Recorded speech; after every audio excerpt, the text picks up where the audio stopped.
Hello, family. Wow, I missed every one of us. Honestly, I truly did. I missed every one of us. I've been so ill, but I'm better. I'm stronger. I'm back, fully back to give us value to value. So, this is me saying a huge thank you to all our faithful subscribers. And if this is your first time seeing my video in your screen, please, I want to tell you, you're going to be missing a whole lot if you are not already clicking that subscribe button. So today we are going to jump right into our tutorial for today.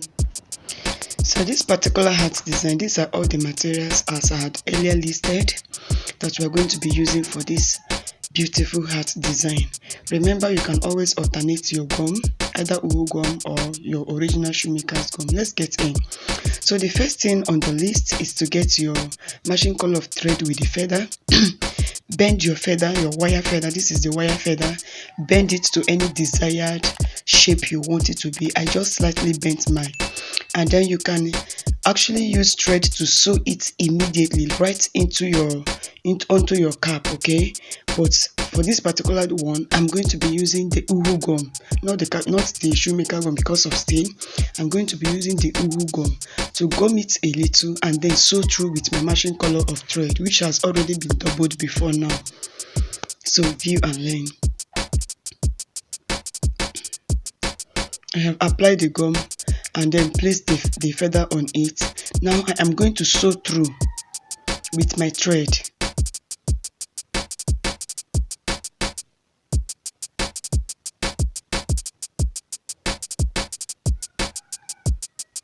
Sew until it gives you a firm look, a firm hold of the feathers.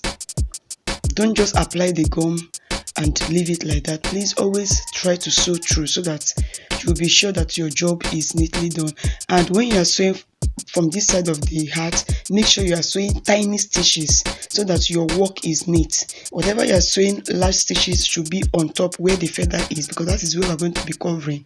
But make sure that the other side is sewn, tiny stitches, and then you secure on top of the feather.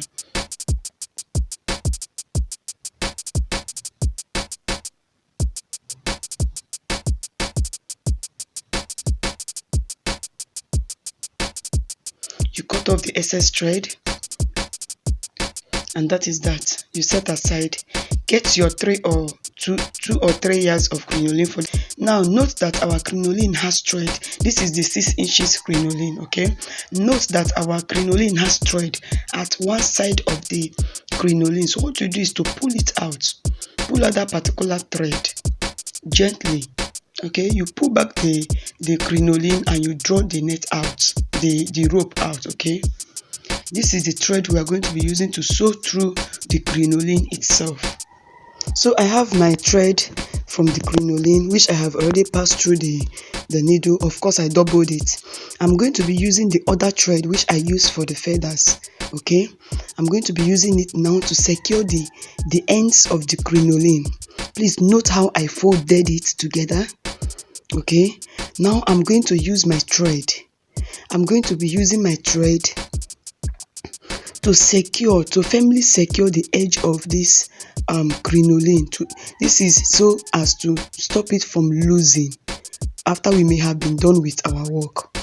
Okay, now that I've passed the thread through, I am going to use the thread to firmly secure it. And then I'm going to secure the thread, of course. And then apply my Uhu gum.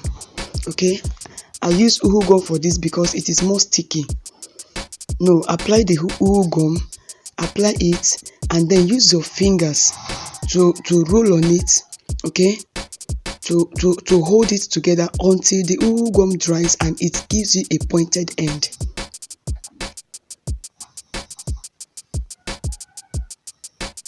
Yeah, so I'm rolling the ends. I'm rolling it together to ensure that it gives me a firm end. We call this using gum to secure the edge of the crinoline. So now I have my desired shape. It is pointed now, it is secured. The gum has held it together. I'm going to cut off the excess thread. And I'm going to do the same to the other end of the crinoline. So I have the two edges of my crinoline well secured with thread and gum.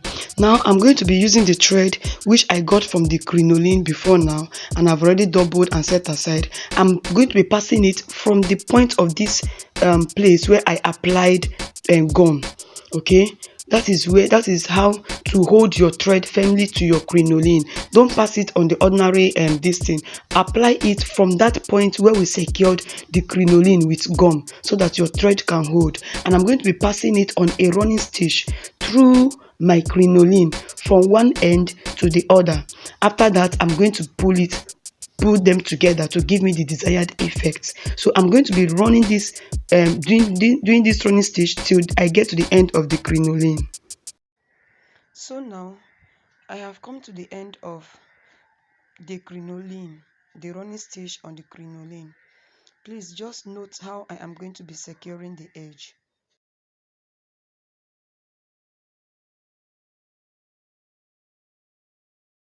Okay, I'm holding down the gummed edge, making sure I place it inward and then secure several times through the center of the crinoline for a very firm hold.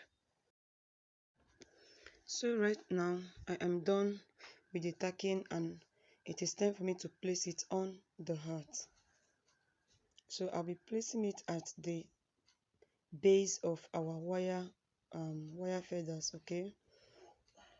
But looking at this, you know that the crinoline is a bit bigger sort of than the heart. You can rock this like this. You can also use a rose. You can use lesser yards of maybe just 1 yard or 2 yards of crinoline instead of 3 yards, so it will not be as full as mine. Note that I'm still ensuring my tiny stitches, neat stitches, okay?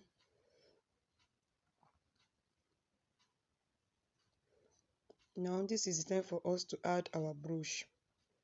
The designing is almost done. This is the time for us to add our brooch at the center of the crinoline. So I'm going to be using the pin, but for a firmer this thing, I would advise you use candle gum glue, okay? Use candle gum glue to glue this brooch so that there's nothing like falling off or disentanglement. So it is sitting pretty right and our heart is looking all set and beautiful. So right now it is the time to put our Alice band, and what you just is apply your gum, your uhu gum, and then at one corner, at one side of the Alice band, and attach it to your heart. Just note and view what I'm doing.